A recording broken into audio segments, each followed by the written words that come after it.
In a significant development, the Supreme Court today sought sealed cover status reports from the Central Bureau of Investigation and the Enforcement Directorate on their ongoing probes into the alleged large-scale bank frauds involving Reliance Communications Limited, that is RCOM, its group companies and promoter Anil Ambani. A bench comprising Chief Justice of India Surya Kant and Justice Joymalia Bagchi directed both the central agencies to apprise the court of the progress made in their investigations and said that the reports should be submitted in sealed envelopes. Appearing for the petitioner, Advocate Prashant Bhushan submitted that more than rupees 1.50 lakh crores of debt owed by RCOM and its group companies had been written off and alleged that funds were siphoned off through a network of shell companies.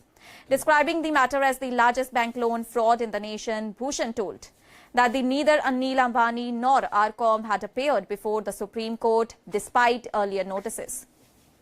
He argued that the case had been widely reported in the media and the respondents were fully aware of the proceedings.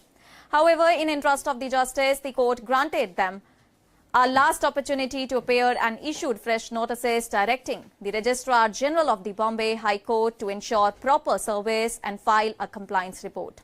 Solicitor General Tushar Mehta, appearing for the central agency, submitted that the contents of the status reports could not be disclosed to the accused and therefore must remain in sealed cover as disclosure could compromise the investigations. The court accepted the submission and scheduled the matter for further hearing.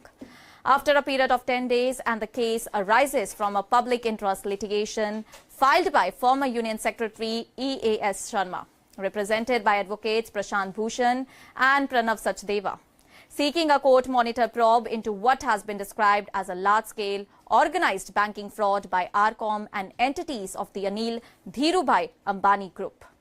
The plea seeks the constitution of a special investigation team comprising officers from the CBI and the ED, contending that only a judicially supervised and coordinated investigation can ensure transparency and accountability. According to the PIL, the FIR registered by the CBI in August 2025 covers only a small fraction of the alleged financial irregularities, despite extensive material indicating diversion of funds, round-tripping, fictitious transactions, and systematic misuse of bank loans. The plea alleges that RCOM and its subsidiaries, including Reliance Infratel and Reliance Telecom, secured loans worth rupees 31,580 crores between 2013 and 2017 from a consortium of banks led by SBI. The petition further claims that the forensic audit commissioned by SBI and received in October 2020 revealed large-scale diversion of funds, including the use of thousands of crores in order to repay unrelated loans, manipulation of financial reporting, and fabrication of accounts.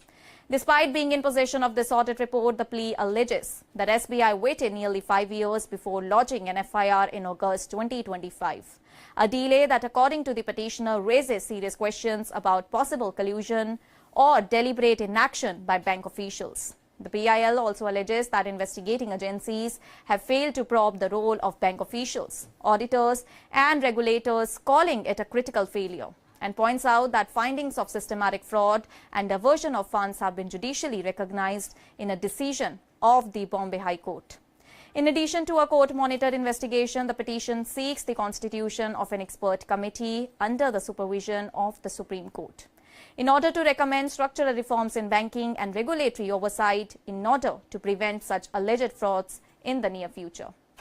That's all for now. Stay tuned to the Savera for more updates. Do like, comment, and subscribe to the channel.